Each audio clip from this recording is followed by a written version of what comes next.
భవిష్యత్తులో ఒక దారిలో ఒక మార్గంలో ఉన్నా కారణం ఏంటో తెలుసా?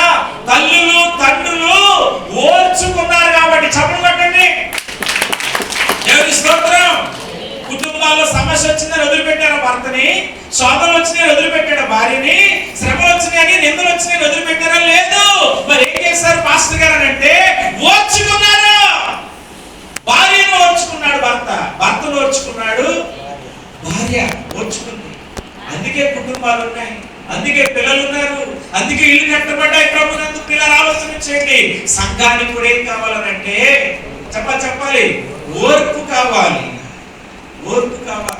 దేవుని కార్యాలు చూడాలనంటే మన ఓర్పుతో నిరీక్షణతో ఏం చేయాలంటే ఎదురు చూడాలి. ఒక రిఫరెన్స్ ఇస్తాను, మీకు చాలా ఉన్నాయి కానీ నేను ముగిస్తాను. నిర్గమకాండం 3వ అధ్యాయము 7వ వచనంలో ప్రభునందు పిల్లరా, నిశ్చయముగా నా ప్రజల బాధను నేను చూశాను, నా ప్రజలు పెట్టే మొరను నేను విన్నాను.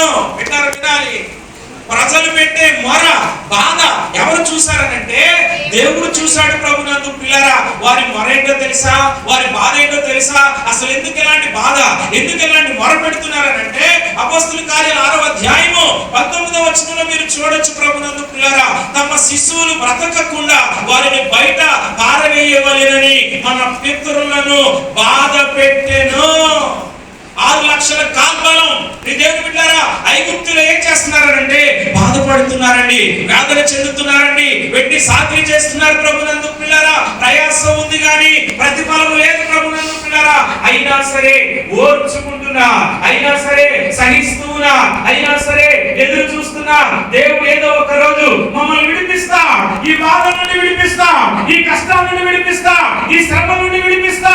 దేవుడు ఏదో ఒక రోజు మమ్మల్ని జ్ఞాపకం చేసుకుంటా, మమ్మల్ని ఈ స్థితిలోనే వదిలిపెట్టాడు, మమ్మల్ని ఈ స్థితిలోనే ఉంచాడని చెప్పి 430 సంవత్సరాలు ప్రభునందు పిల్లరా ఐగుప్తు బానిసత్వములో దేవుని ప్రజలు ఇశ్రాయేలీయులు ఏం చేస్తున్నారనంటే మొర పెడుతూనే ఉన్నారండి. నిరీక్షణతో మొదలు పెడుతున్నా, నిరీక్షణతో ఎదురు చూస్తూ ఓర్చుకుంటూ, దెబ్బలైనా ఓర్చుకుంటున్నా, ఆకలైనా ఓర్చుకుంటున్నా, దాహమైనా ఓర్చుకుంటున్నా, ఇల్లు లేకపోయినా ఓర్చుకుంటున్నా. వినాలి, ఆరోగ్యం లేకపోయినా ఓర్చుకుంటున్నారు. ప్రభునందు పిల్లరా, దేని కొరకు అంటే దేవుడు ఏదో ఒక రోజు మాకు సహాయం చేస్తాడు. ఈ స్థితిలో మమ్మల్ని వదిలిపెట్టాడు, ఈ పరిస్థితిలో మమ్మల్ని విడిచిపెట్టాడు అని చెప్పి ఇశ్రాయేలీయులు 430 సంవత్సరాలు ప్రభునందు పిల్లరా ఒక పిల్లలు పుడితే బయట పారవేస్తున్నారు. ప్రభునందు పిల్లరా, పిల్లలు చూడడానికి లేదు, పిల్లలు పెంచుకోవడానికి లేదు. అలాంటి కఠినమైన పరిస్థితుల్లో కూడా వాళ్ళు ఓర్చుకుని ఎదురు చూస్తున్న సమయంలో కృపగల దేవుడు వారందరి శ్రమలను, వారందరి కష్టాల నుండి విడిపించడానికి అలాంటి ప్రమాదకరమైన పరిస్థితిలో మోషేని దేవుడు పుట్టించాడు. చప్పట్లు కొట్టి దేవుడు నామాన్ని కనపరుచుతామా?